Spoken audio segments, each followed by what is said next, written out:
Bote Nabino Bozolanda Congo Promo, Ezabongo, émission Nabino Yatalo, émission Nabino Yatalo et à Lokumo. Nous sommes des millions à travers le monde, nous qui suivons régulièrement Congo Promo devenir notre institution, votre institution. Comme d'habitude, Tozana Kumu qui va être modèle. Bote de commission, bote pe na ba téléspectateurs quand on tiko lo ba émission à Lokumo, so que comme émission à Lokumo da grâce ya ba congolais oyo ba honorer émission na bango Congo Promo lokola drapambo ke na sima tout congolais pe ba valoriser ngo vraiment merci. Très bien, Koumou Kivete. Alors, la semaine, où est la émission, très chaleureux par rapport à l'appel, par rapport à la réaction à travers le monde. Alors, émission à dimanche, émission à thématique, émission à réflexion, émission à cause de solution. Il en sera également le cas pour aujourd'hui, na Congo Promo. Mais avant d'y arriver, nous allons parler aujourd'hui des routes et des recettes agricoles. Le gouvernement souminois dans le programme Naé, à l'Obaï, ils ont construit à travers le pays plus de 38 000 km de routes à recettes agricoles. Est-ce que le programme est bandit?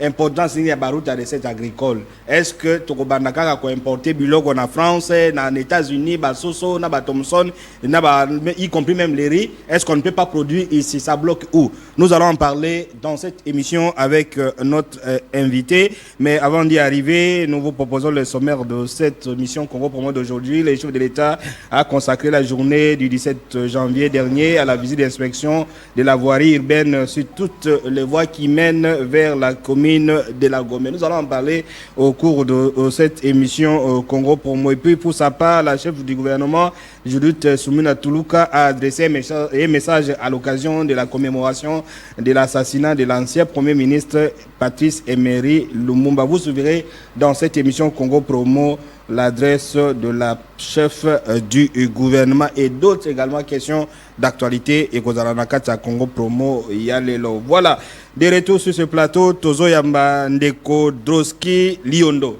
C'est ça Ndeko? Oui, Ndeko Liondo, Lina Lwando Losumbe, José Droski Liondo, Lina Lwando Losumbe. Très bien, on a la tout droit parce que Balanda, très bien. Alors, Hollanda Congo Promo, Balariboso peut-être, où il y a un plateau, est-ce que Vino Zani na Congo Promo, on a musique? Congo Promo, c'est un outil, il y a Banamboka. Richesse, il y a Banamboka. Ingéniosité, il y a Banamboka. Bazimbongo di Barate, Bazimbongo politique.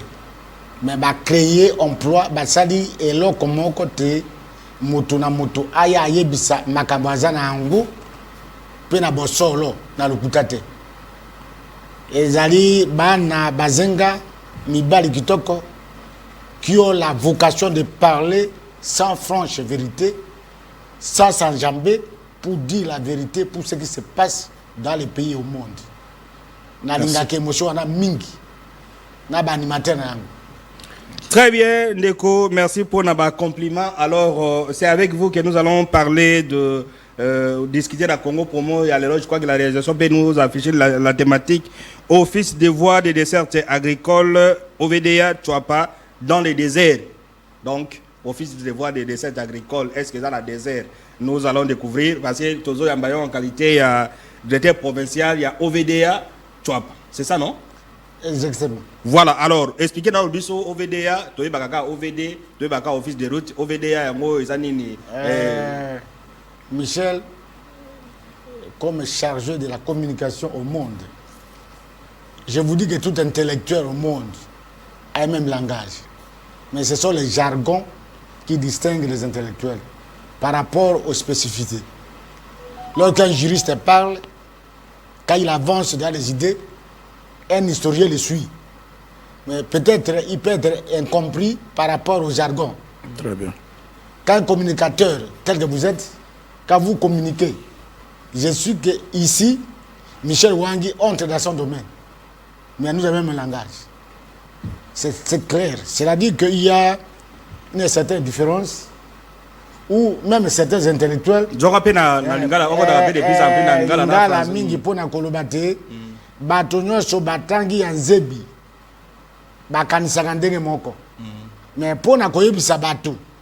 Okoyoka mwa bokeseni ezali pona kolobate, oyo koyoka oyo asalaki médecine, oyo azalaki histoire oyo asalaki droit mpona koloba te akosala mwa biloko moko na bango oyo moto mosusu ayebi te mais baintellectuel nyonso balobaka ndenge moko mpona koloba ke ezali wana mwa bokeseni bozeketano ezali mpona entre au fil de route OVD na OVDA bango nyonso batayaka nzela mais mibale bayebani parce ils ont des fonds mais wana mususu OVDA wana bango bayebani route ayebani mpo ya moto akala omoni mwasi akala ayeba baméthode nyonso ya kolinga mobali ya kolamba mais mwasi asika aza koyokolaka mobali OVD ya atalaka makambo ya urbain c'est-à-dire ville au fil des voies urbain c'est-à-dire qu'OVD c'est ya atalaka makambo babenga yango office de voirie de drainage nyonso esalaka mingi mpenza na ville ya amona nzela amoni azokire lokola bakalamu OVD ye wana au fil de route ye banzela principal lokola yo ozala yo na tswapa lokola na tswapa national kaka moko oyo utaka mbanda kikoka kende ti biso na Kisangani national numéro 8 oyo national 8 ya suka wana mais oyo ya voirie de cette agricole ya amoni banzela nyonso oyo ezali nini te oyo ekendaka lokola kolongola biloko oyo euti par exemple nikela mpe ekoma Kisasa ekoma Bwende elekaka banzela mosusu oyo ezali principal te kolongwa Bukungu pokoma Bwende ezali wana biso de cette agricole babengaka route ya terre kuna okuta bavillageois bariro kuna costume eza kuna te kuna ezali bapao kuna ezali batamboka wana ye amonaka de cette agricole c'est-à-dire banzela oyo ya agricole oyo balonaka moto azwi naloba papai na befale awi papai na koteka awa te na Bwende akoleka na nzela nini wana de cette agricole akoleka wana bapo eza te bwato eza te basuki kodinda yango omonaka na bamama mingi bamemaka yango na mokongo caractérise de cette agricole yango wana donc de cette agricole na OVD na au fil de route bokezele nzali mais mokolo makambo eza OVD ya moto de cette agricole de commissaire kwa zala banzela ebele ndeko lobi nzela ebele nzela par exemple na Tswapa aza na 8000 km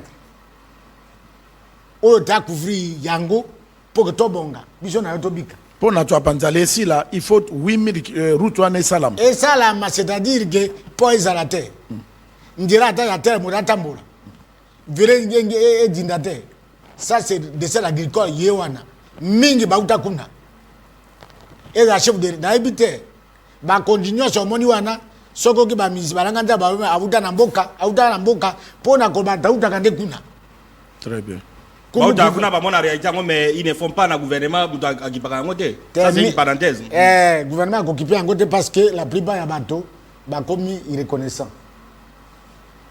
ndeko Michel ke bana un irreconnaissant osaka ebolamu ayebi yango te yango omona baenseignant bazali mal vêtu okomona bainfirmier parce que tango okomi na Kinshasa okomi na ville abo obosana uti mais biso nyonso touta na bokoko de cette agricole les villageois bon pesa na biso situation ya Tswapa de manière générale est-ce que baroute wana ezali ça existe ekufa 8000 ans ezande nini pesa biso situation oui mingi na ba discours à chef de l'état parce que biso to na team 20 discours à chef de l'état avantage za mingi na ba bilanga wana to yambi yo parce que totu na yo est-ce que bozozwa planini na Tswapa pour na domaine ya agricole c'est de campagne agricole et bandé kumu kivete tokabolaka koloba na kosala très bien nette différence entre le dire et le faire moto amayana moko Austin alobi ke dit que se faire ça dit moto munene oyo amonani même na libota kumu kivete comme même na libota na ba discours te très bien na kosala lobi na kosala boy na kosobe radio po zo sala ngote isa soni même libota na concret makanisa chef de l'état ezali malamu mazenga aza kobundaka toye na discours opposition te Mais na kati ya jibesière ya Mokonzi, il y a des opposants là-bas. Oh makambo ya zoro bango bazo zonga après conseil des ministres bakako menanga masanga babokisi makambo zo sala oh chef de l'état azoro baka makambo wana na kati ya jibesière na ye na gouvernement na ye eza na ba opposant au balingi politique na ite route à descente agricole campagne agricole ngana yo tuna si territoire ya Chwapa na lobi bokungu ikela na lobi jolo de fale na lobi nani mokoto na boende tuna ba impact ni la campagne agricole les en mboka. Peut-être yozo bundate parce qu'il faut kende. Mais ba milieu ezobima. Ba milieu il faut bima ba province belé basi bazui. Milieu ezobima awa ezotikala. Ezoko na ba province. Ngai nazali mokondi ya banzela. Natabwa na makolo. Je suis à pied. Il était provincial. J'ai 6 brigades. Je ne peux pas atteindre parce que dès que comme âge na comme nango une soixantaine d'années. Je ne peux pas faire le biais. Au contraire, de cet agricole, chef de l'État, Yemoka Zorangai, ministre Yemoka, ministre de Défense, Basi Batina na moto moko na Chwapa. Na iko zalobi moto mutuka ya munene. Kaka na DG Cleophas, to bundite mutuka munene. Poe ko makune zai matata. Ba mutuka munene. Mais ba peso mutuka, il faut comment ba peso ba moyo poe ko mabwende parce que koma na ndenge nini. Et comment ndenge nini l'état tanga peso ba sou d'ailleurs kutu mutu wana bona zo ndenge di kambote ngumu kivete yondo pas tanga pour arriver là-bas nous sommes les techniciens du développement.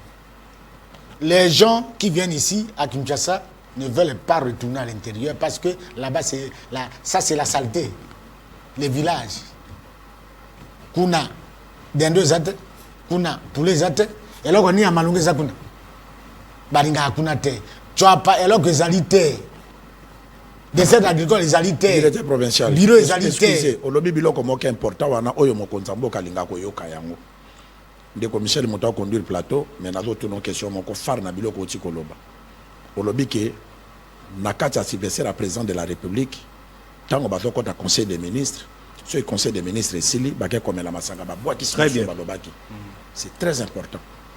Parce que Bishop est aussi mon abaré, tu peux pas conseil des ministres, ça fait ils ont réseau de leur côté. Olingi kolobani ni na place wana. Mbongo ya Chwapa soki ezo yate.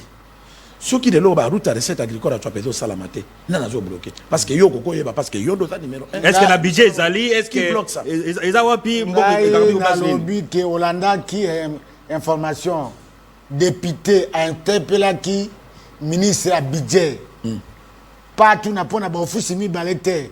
Overana una share baza payete ndeko bojita nga kuma kuna alobana a na ite parmi ba rebelle ya gouvernement za bojaza na kati ministre budget na tema ina mnokote soko ezaka aboyi ke ati aboyi ou bien attention parce que dans la biso to ba journaliste to yebi ndeko wana j'espère Patrick a co-illustré to zala ki ne même avion na inauguration ya stade na mona yeboye akana boende azalaka na problème ba député provinciaux ya Chwapa bayaka ko mona ye na ndako ya gouverneur na Chwapa pona ko tuna ye pourquoi mbongo na biso ezoya te yo za wana biso do souffrir awa amona souffrance abana Chwapa ye wana bazako tozana na avion ye wana image wana ngai moto na filma nga moko tokendaka na bango boende pona couper la riba ya stade ayebi souffrance abana Chwapa ayebi pe oyo Chwapa sala pour Félix Tshisekedi ko voter parce qu'il y a un ministre, un président de la République. La population n'a pas besoin de Félix Tshisekedi. Et quand il dit ça, ils ont ça là passe. Azo bloqué mbongo ya Chwapa nanta monsieur mbongo ezate, ozo canciller ma bepam. Ou alors ils ont la ministère de finance, ils ont la finance ils ont bloqué. Non.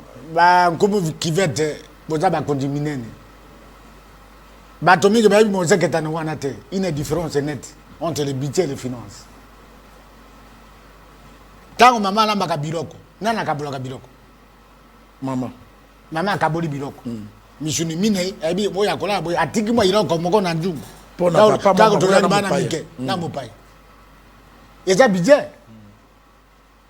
Eloko budget sanitaire finance à kosala te. Très bien. Ndeko mwamba fwamba s'il vous plaît de voir Doudou de Bayaki. Hein? Ba fonctionner ba. Ata mo ngeze bete mais a régresser paye. Mais moninga na liboso sala kite. So toujours ba budget. Et si j'insiste là-dessus, le jour où je vais rencontrer le chef de l'État, les garants des institutions. Je lui dirais que parmi les rebelles de ce gouvernement, c'est ce ministre. On me dit, il paraît qu'il est de l'INC. Mais on m'apprend que la deuxième, Nini, Ndeko Kamera, Tina, comme on était. Semble-t-il. Il paraît, il y a comme il y a un Guadeloupe, à Tiebaracine, il y a le Kouta. Biso Kotika et Toko. Biso, on veut dire Toko Mbayete. Ce que je suis nano, il manque quoi, il parle bino, n'a pas. Situation catastrophique. Moi, Banzela Bobundi, Mboji peut-être il peut intervenir, à quoi intervenir, what? Nani, Michel Wangi. Nalinga po lo baka koma kana mozindo ya makambo tokobanda wapi na chapelo que zalité il n'y a rien, c'est de la néantité. C'est-à-dire d'abord la direction provinciale est moko mutu kate velote akota motote bureau ezate province ancien district ya Chabandeko yebi. Bon, ce qui mbisi muté poli, n'a pas besoin parce que mbisi a pour la libération de moto. Et là, c'est-à-dire que tu as pas, il faut commencer par zéro. Ozuka moi mutu kama onde olobi. Mutu ka munene. Mutu ka ni mutu ka yesari. Et tambola te ezali pona ba construction ya ba ezali pona ba et débat comme kana ba chantier. Mais koko mandé d'ailleurs ndenge na za carbier zate. Papier zate. Fonctionnement zate. Depuis na ibsa ki yango historique. Au VDA comme exactement direction de VDA. Division de cette agricole, une division. C'est comme office mobile. Et comme depuis 2020, moi, je suis Félix Tshisekedi, Chirombo. Nandeka Jo Bundaka a créé un emploi belé. Mais Bidja Jo c'était toutes ces entreprises, Batikali ont payé, non mécanisé, maintenant depuis 2020. Tori a gagné nini, comme qui fait. On va y revenir, on va y revenir. Alors, pour une petite explication, pour les gens comprennent, budget, finance, n'a pas ministère sectoriel. Bino ministère, je crois, c'est le développement rural. Ouais. Développement rural, a sali budget naïe, programme naïe. Atindi angoda budget. Budget aussi ordonnancement. Budget, c'est qu'on a planifié. Il y a le binet, tu n'as pas peut-être, toi, la besoin de 8000 km de route. Na Otouele, 14 000. Kuna 5 000, 4 000, et comme il y a budget, c'est quoi, priorité. Donc c'est le budget qui choisit ma priorité. Il y a pas si priorité, mais budget n'a pas abi bon, on a la money, na moi bon, on a la finance, na money priorité za oyo, ou bien on a division on part de, atteindre les finances. Donc le budget aussi joue un rôle important. Moi là, quand on commentaire, va donc ça, nani kumu qui veut de l'oba, na o dans lobby wana. O lobby nego lobby, yango eza bongo te. Très bien. Budget de mutaka bolakate. Mais yé azainde na rankine yé ne motema mabe na OVDA na ona cher. Très bien. Bozi ali koloka bango te. Okay. On va y revenir comme qui fait Ndeko Michel Makambo directeur à lobby ngai na ko intervenir na modèle mususu, c'est-à-dire batu nyonso na soki bazo sala nga na zo condamner IDPS pour na partage à pouvoir. Tokende na cartographie élection ndenge salama ki na province ya Grand Équateur. Grand Équateur, IDPS a 9, a deuxième force, il y a IDPS. Première force, c'est Ali Grand Kassai. Deuxième force, c'est Grand Équateur. Grand Équateur a 9 députés nationaux. National IDPS. Il y a IDPS. Grand Équateur est divisé dans deux parties. Nord et Sud. Nord est Mongala, Sidou Bangi, na Noru Bangi. Sud est Ali, Chouapa, na Équateur. Chouapa, na Équateur, il y a 6 députés. Chouapa, il y a 4 députés. Équateur. Député IDPS. Il y a IDPS, non, il y a IDPS. Chouapa, il y a 4 députés IDPS, national.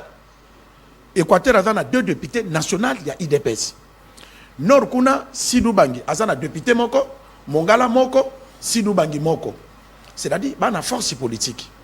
Mais ce qu'on tali, na Grand Équateur, bazata na DGT, bazana ministre té, bazana mandataire té, bazana eloko moko té, mais bazali bangonde bakolo pouvoir.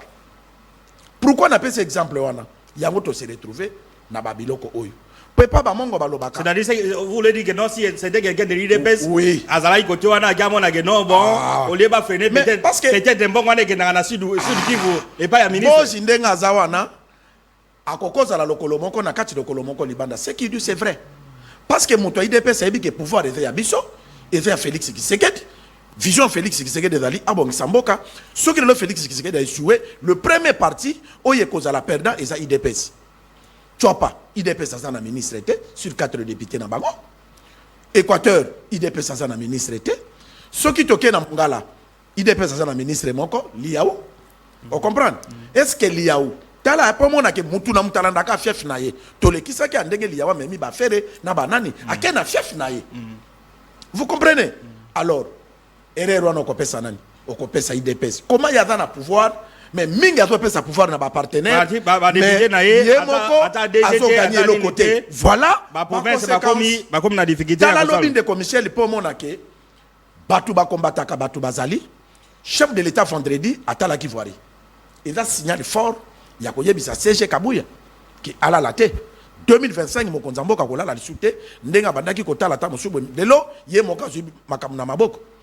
Lelo soki lelo chef de l'État alongoli nani gouverneur la ville à Kinshasa nani ako condamné ye parce que bato bele babanda ko benga biso comment Kabila bandaka kotambola na butu mais Félix aboyi kotambola na butu alingi a visiter ba Kinois ba Congolais ba mona ndenga za ko visiter mboka et lelo amoni ke gouverneur oya do sala le côté makambo to lo baka na ba télévision eza vrai et tala honneur na musala to salaka batu lobi po bakoma na dernière ligne vendredi pembe na président baga de républicain babande ko lingate mais biso il nous a donné le privilège ya kokoma balobi bino bozo sala musala marge bozo akambongo te mais bozo sala la mokonza mboka musala voilà ba action ya président de la république pour que surtout na grande Équateur et ça de laisser ndeko boja koma ki na pas à tali stade ba yebisi ba problème à toi pas est-ce que to qui paye yango très bien yoka biloko pourquoi ceux qui chef atiaka batu ya IDPS batu muso ba benga biso batu non batu ba pouvoir Félix a travaillé na batu IDPS mais voilà na pesi bango cartographie ya grande Équateur voilà sur 9 députés ya donc on a yo soki IDPS a ministère à budget ba ko s'occuper na ba OVDA na bango tout ça mais oui parce que ça pouvoir à Félix Tshisekedi voilà ngumu que ça pouvoir na biso namoni message ya attaque sur yo il faut lire comme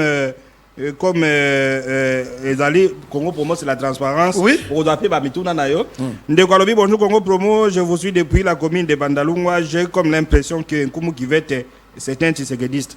Non, je ne suis pas Tshisekidiste. Un Tshisekidiste est membre à parti politique. Ngai naza po na ko aider mokonza mboka parce que ndeko Michel na ebisa lelo bande ko ebele. Banda ba président na mboko ba ya élection bandika ke pas Félix Tshisekedi te.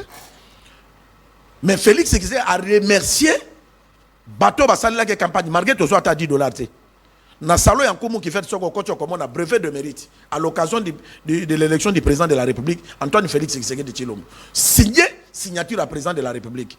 Muto honorenga na kokile loko somba ndaku na kokufa bana nga bateke mais signature wane kotika la même ba koko nanga ba komona ke koko na bino salaka musale monani et puis ata bongo te tozo sala pona ko orienter ba congolais ba bon sens ya kolinga mboko ya intérêt personnel on azolo ba oyo et ça dit ko glorifier président de la République te mais ko orienter ba congolais bazake ba aider parce que on fait dernier nga zo mbongo boité na zo souffrir et ça ba province na population provincial très bien comme qui veut bien répondu était provincial balobi OVDA bakotinda la bino mbongo kuna ba richesse nini boza nango café ezate kakao ezate bokomema nini bakwanga kiasi Kinshasa bana besoin kwanga répondre à cette question question ndeko yebi makambote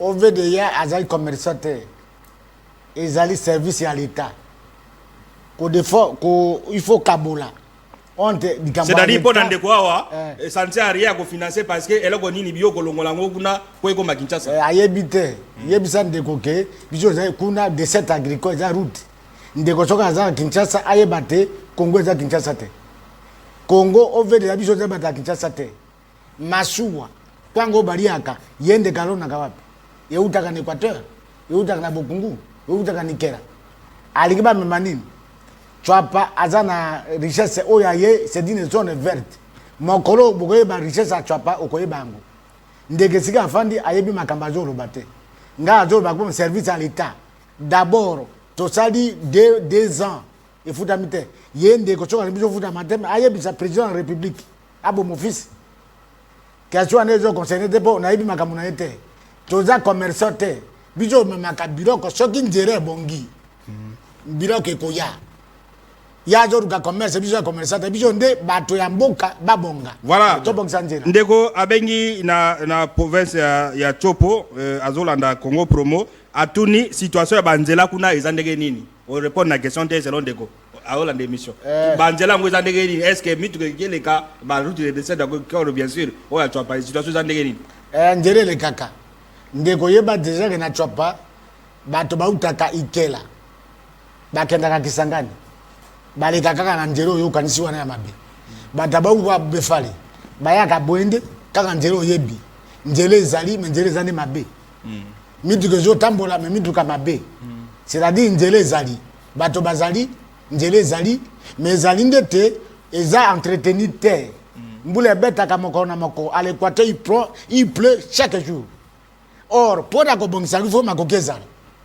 ndeko ayeba te epa biso na mboka entre les villages soki mai ezali te ngombe ezali so mbula ebeti ngomba wana ezali ne ebebi il faut l'entretenir donc je ne suis pas ici pour faire l'apologie du commerce l'état asalaka commerce te l'état n'a jamais été pauvre voilà avant de commencer pas comment vous voulez répondre à cette question aussi ndeko alobi bon pour la banzela ne bonga ça vous coûte combien 1 million 2 millions 500 000 dollars 100 000 dollars est-ce que vous avez une idée il y a montant que non c'est pas pesio na direction provinciale nzele comme bien ba bazo comme rouler bilo comme ya ndeko ayeba que par kilomètre pour la contenir yango c'est 1000 dollars 1000 dollars 1 kilomètre yo ba ko za 8000 j'ai 8000. Son bon on a bâti encore régulièrement.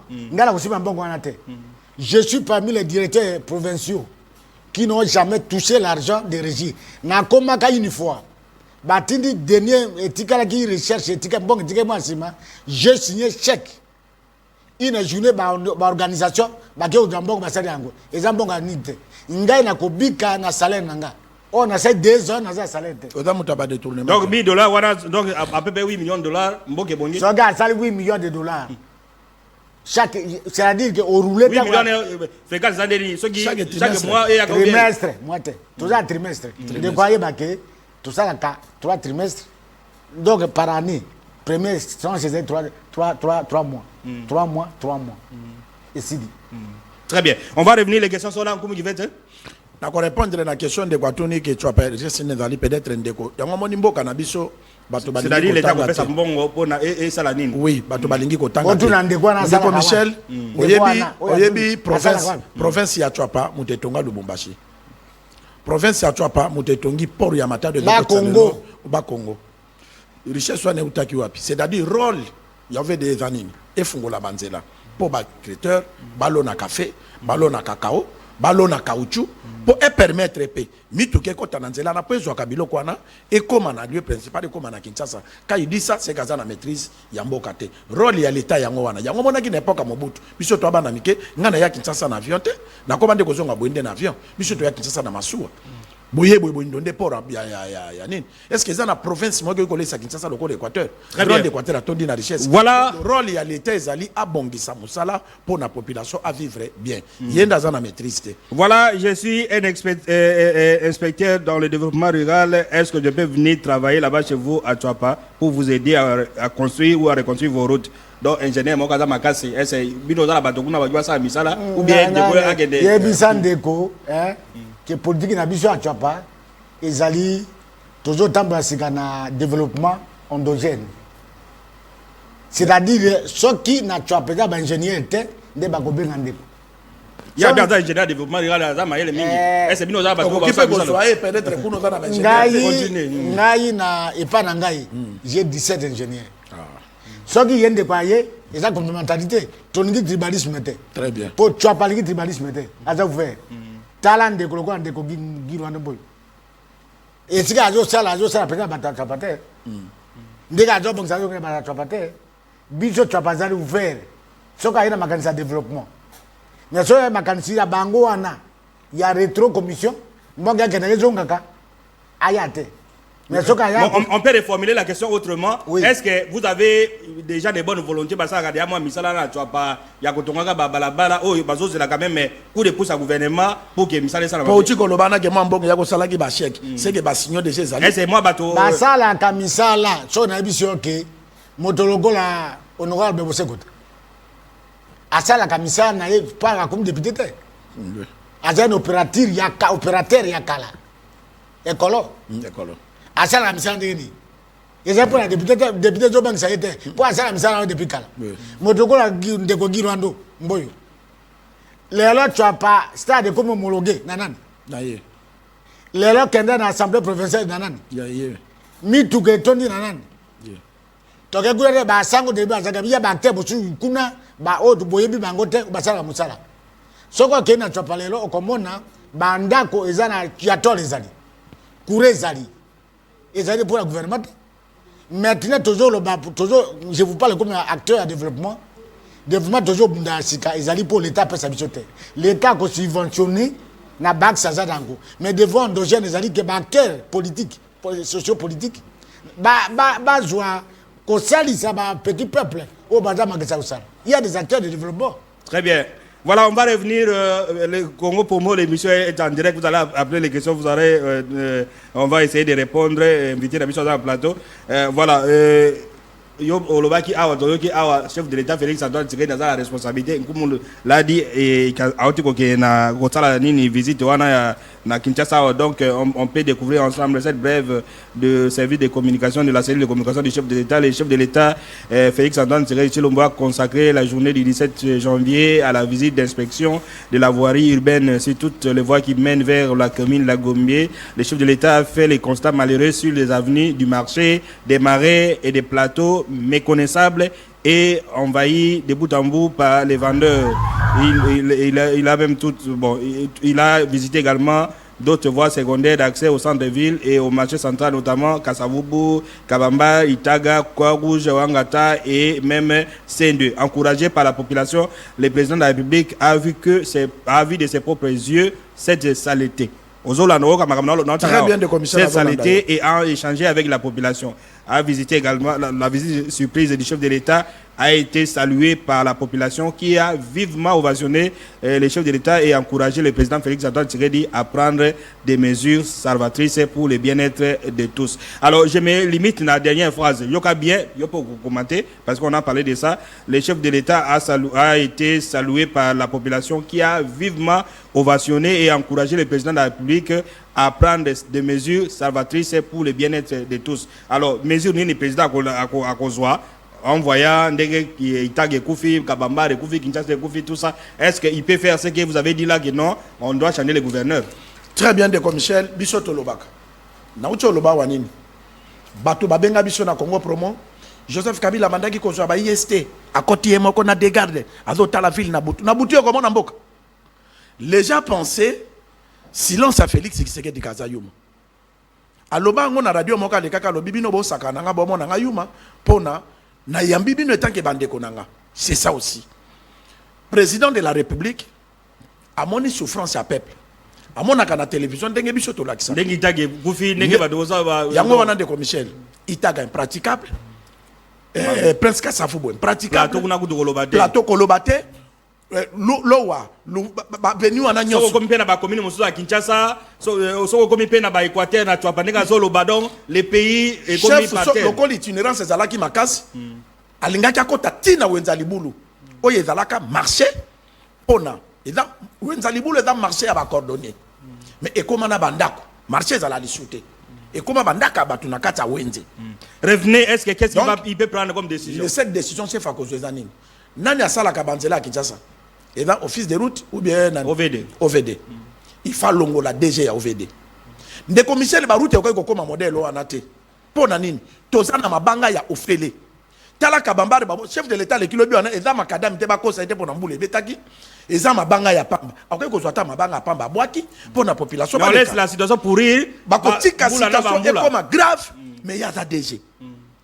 Ce qui to longwe wana gouverneur ya ville à Kinshasa.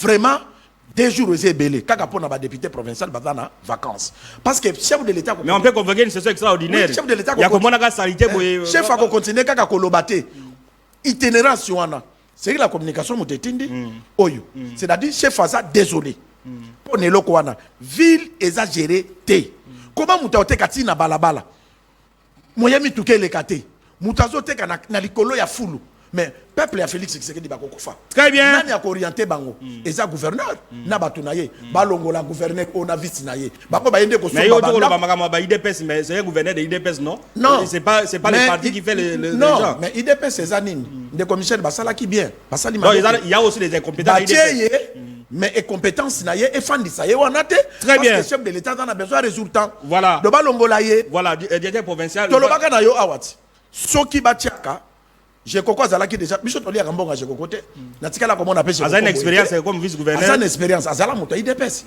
pourquoi ba pesa ki j'ai comme Lumbata la gouverneur la ville voilà ba ke dozo moto a gérer même pas toilette publique voilà ça contre moto mais chef de l'état ouais c'est là mboka kende liboso parce que phrase c'est la communication abi qui a vivement ovationné le chef de l'État le président Félix Tshisekedi à prendre des mesures salvatrices pour le bien-être de tous oui. donc ce que nous sommes en train de faire de dire c'est pour le bien-être des Congolais yo va à Kinshasa est-ce que vous pouvez comparer Kinshasa il y a de cela 10 ans à Kinshasa au moins qu'ils en donnent nani ndeko Michel ngana ye kotanga na Kinshasa awa depuis 88 tawo bijo na Kinshasa wala marisha na kete wenje vuzoro ba wana ezala kinde na moni yango te balaba ezali kokata na te o tozo mona awa e bandi na ngobila jusqu'à maintenant héritage très bien.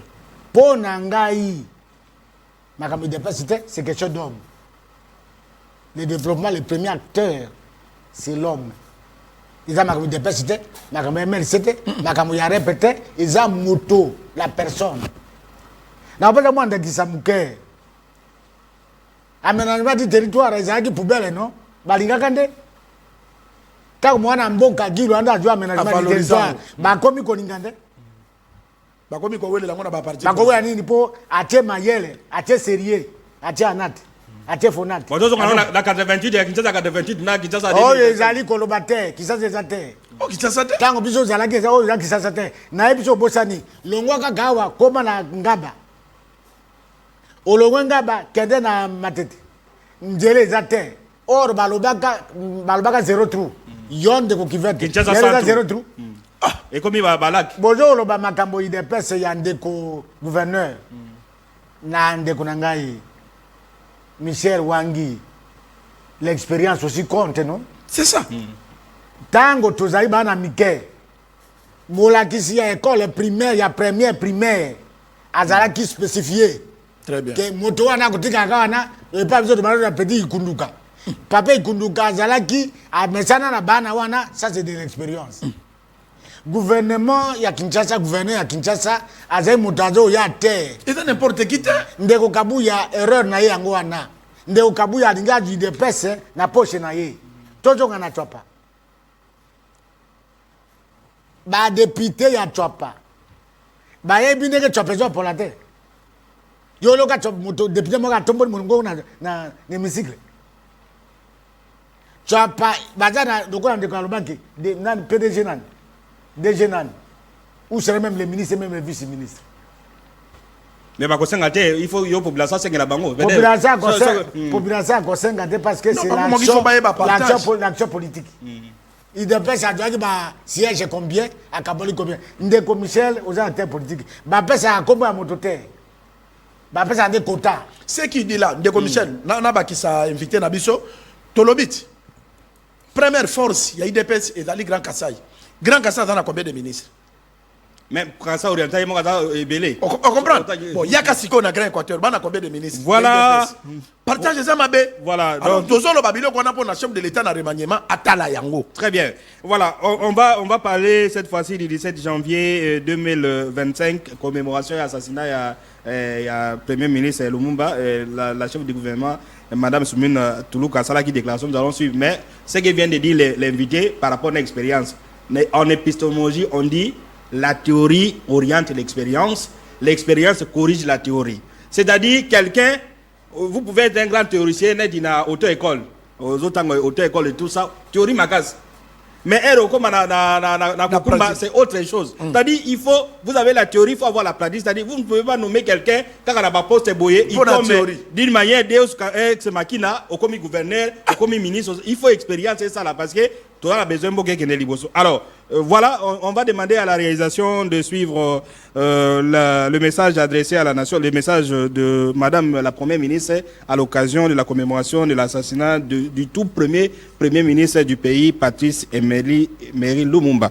La réalisation.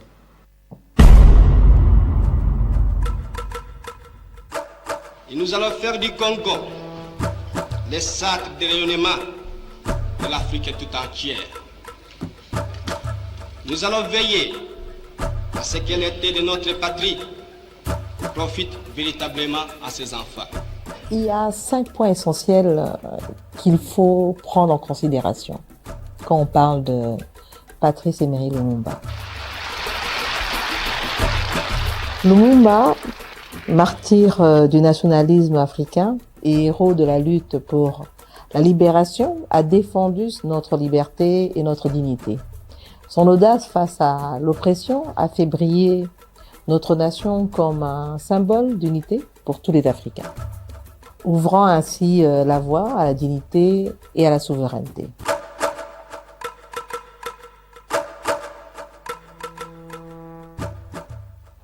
Je pense que tout le monde est d'accord pour partager le fait que Lumumba a fait preuve d'une grande détermination dans l'adversité. Lumumba, on le sait, on le dit, a sacrifié sa vie pour la République démocratique du Congo aujourd'hui. Aujourd'hui, chaque Congolais, chaque Congolaise a un rôle à jouer. Et pour cela, nous devons soutenir nos phares d'essai et défendre les valeurs qui renforcent notre nation.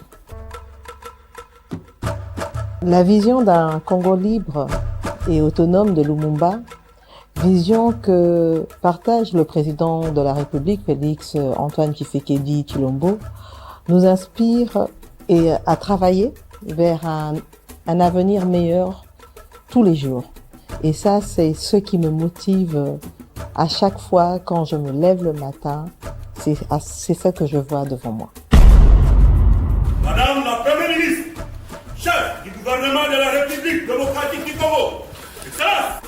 Aujourd'hui, nous faisons face à des menaces extérieures qui exploitent nos fragilités. Il est ainsi essentiel de renforcer notre unité nationale en favorisant le dialogue et en encourageant la solidarité entre tous les Congolais et toutes les Congolaises.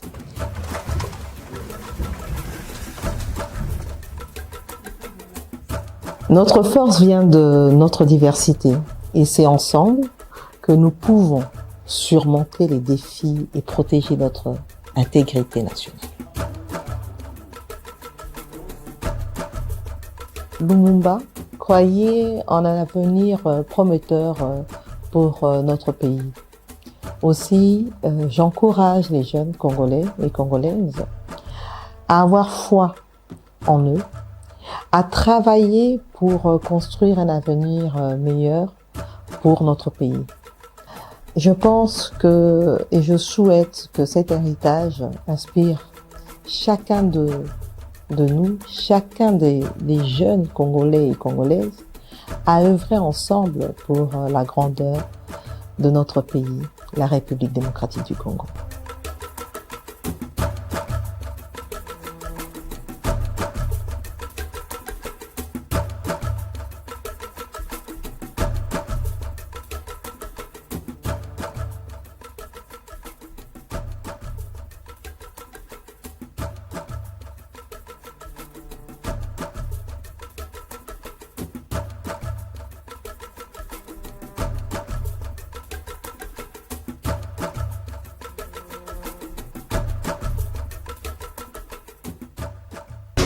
Voilà, de retour sur ce plateau de Congo Promo.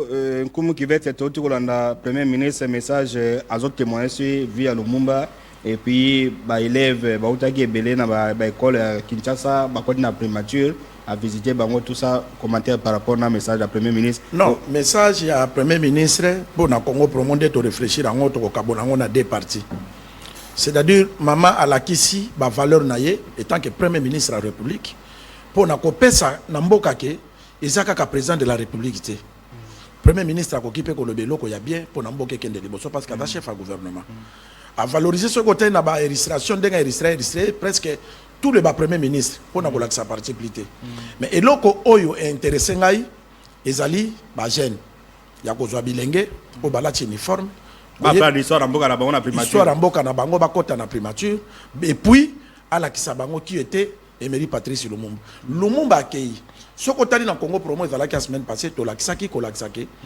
Nani tokoki kozwa de mezalaki Lumumba nani le roi des Kabila héros sans disciple héroïque pour continuer la vie. Est-ce que tokoki kozwa ba profil wana na politique na biso alelo et maman alakisi premier ministre alakisi valeur ya Lumumba et puis Lumumba atanga ato sala babiloko oyo akomaki kokote azalaki na mande 35 ans, il avait que 35 ans. Et pesinga les sous et pesi Congo promo raison pour na kolobake to lobaki awa ke Félix Tshisekedi azolanda ba trace ya Emery Patrice Lumumba ezalaki flatérité. Pourquoi kale ezalaki sokotani na gouvernement ya Mobutu ezalaki bato mande fa pembe libomo munene papa otambola na kan linette sokotali ko tipo madaro Christian Mutakisi ay kozala ministre ezalaki lokola mix. Mais aujourd'hui les jeunes gens lelo et pas ya Félix nazo kama kutu ba chaîne nango bakomi kotika basuki batika ba mabako ma mibange bango bakomo luka ki mobange ya koluka. Très bien que vous ça peut ça qui bango problème pour dire que au moni côté à premier ministre bato ya kotika la ko travailler na premier ministre ya na président de la République et madame premier ministre parce que azana ba idée mais ba ministre bazo bloqué pour na ba orgueil parce que ba ministre ba outi na ba parti politique batindeli bango ye. Très bien. Alors, maman on revient fort donc on revient vers vous premier ministre. Alors une minute disons moi Mouké va toko da makamno premier ministre on mona madame Isuzu Sumina ndeni depuis Kazawana. Non mais biso ba je vous parle comme fonctionnaire de l'État. Na niveau na yo sa politique ti et pas na biso mobali ya mama babenga nani papa mama aza sous mama te aza premier ministre mo da gouvernement to sengai kaka to tombola ye mais to guider ye mais akeba ba chauve souris baza gouvernement na ye. Très bien. Lokola sauve lokola moto abidje wana oya jobo menembo kezali muta bidje wana parce que muta jobo ma route ya de cette agricole alingi simunu ate simunu aza muta ba kongote alo bate bo bango baza asphalté bango baza divisé te mais mokoni ya okoma na bokungu premier ministre akoma ni kala mokoni tak ndere te. Très bien. Voilà, très bien. Et puis, il faut encourager la première ministre et non, bah, journaliste, comment on a et haine. Chaque fois qu'ils ont un invité, l'obéla premier ministre Mabé, tout ça donc. Alors on revient vers vous. Parce que émission na yé drapeau Congoté. Voilà. On revient vers vous. Nani directeur provincial, to comme presque na suka Congo promo message phare ni roye bisa ba téléspectateur na biso na mkwalelo et puis na ba autorité président de la République, gouvernement, ministre na tutelle bino na ministre à budget parce que mbongo eza ya budget mbongo eza pour na mbongo. Na biteni mibale. Ngaza imongala Mungala banga kata alobaka eloko uti na motema na bani na chef de l'État président de la République papa ya mboka mobimba kaka bona mboka te atala ke mwana ya juite mwana ya jwa kite ba ministre na baza kokosa ye overa tozolo bawa ba futi biso te mais bato mosusu ba directeur mosusu ba sengai na kufuta te ba kuta mbongo bazana diamant bongana on Équateur lokola ndeko alobaki chef d'état keba budget à 2025 to commune la mokonini vous connaissez le au baloko ba deuxième moitié ya mois de janvier tozo yo kana likamba financement te bon chef de l'état aza kotinda makambo munene alinga banda route de cette agricole akosala na banane abenga ministre na ya budget ayebisate afuta bato ya OVD ya na ona cher. Très bien. Voilà, donc restons toujours à Chouapa. On attendant OVDA et Foutama. On attendant OVDA, il faut un financement parce que les structures à l'État. Allons voir l'évolution des PDSA 45 territoires à Chouapa, notamment dans le territoire Oyo et IP Chouapa. Et ça, et puis on revient pour la suite et fin des Congo Promo.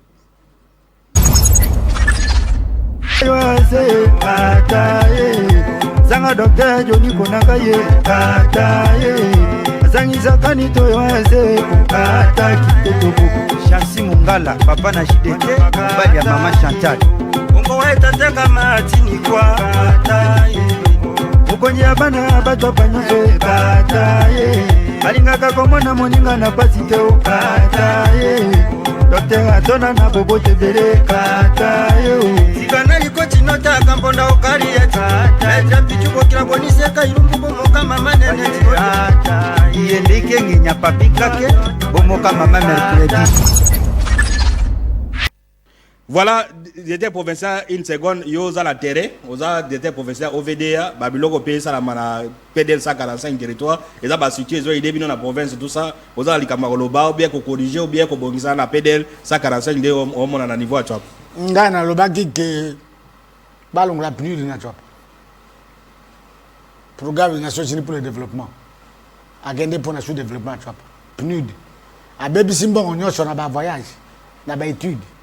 Nambon on a yé, mais tu n'as pas d'écho. Bokungu, et là, exacte, Ikela, et là, exacte, Mokoto, Zela. Oh, Ikela, na Mokoto, va détourner Nambon avant, personne ne paye. Plus de balles, on la vraie plus de Kenda. Très bien. Voilà, comment qui va être dernier mot? Non. Le lobaso que dit que félicitations à docteur Johnny Bamboka zo tuna neda très bien parce que IP tu as pas mutao gérer kunate moto na moto ikela abona na kate bokungu batikela ye bokungu ba réalisation ezali bokungu ba réalisation ezali donc pour vous dire que IP azo sala musala medipe afuta pe IP bambongo na ye il faut le dire et date que misala bato ba sala misala ba bando betaka ba tour pona ko bongo za pe apni de bongo za l'état ça veut dire bambongo ya l'état afuta mbongo ya bato ba sala misala parce que ba entrepreneur ba sala ki misala te ba vandi mais muto asali musala na mbongo na ye po ya lo mina lo manini sala musala na mbongo na yo soko sinde to ko futa yo Johnny asali misala esili ba futa ye ça sert à rien ko betsa ke bato voilà et puis na féliciter premier ministre pour na ndenga za toujours côté les mofule moulin et ça bien puis mutu na ko féliciter mingi na Congo Promo de l'eau et ça président de la République et loko ba kinois surtout ba kinois en particulier ba Congo en général koluka ke mokonza mboka kitaka sur le terrain monaka parce que bazo kosaye a continuer pe président de l'assemblée provinciale wana eza message ba député provincial à Kinshasa eza message bolongo la gouverneur oyo batia mutu ya sika IDP ça proposer mutu ya sika oya kozala pona sala musala et puis azala mutu ya ba sentimenté très bien Congo et qu'il est toujours liboso. Voilà, on est arrivé à la fin de cette émission Congo Promo, mais on va se retrouver demain lundi, Congo Promo spécial direct, notamment sur la visite du chef de l'État à la chantier. Est-ce que le gouverneur Wanati Kalaobe Balongolaye, vous allez réagir dans l'émission Congo Promo. Santé de faire à toutes et à tous. On se retrouve le lundi prochain à la même heure sur la même chaîne. Au revoir.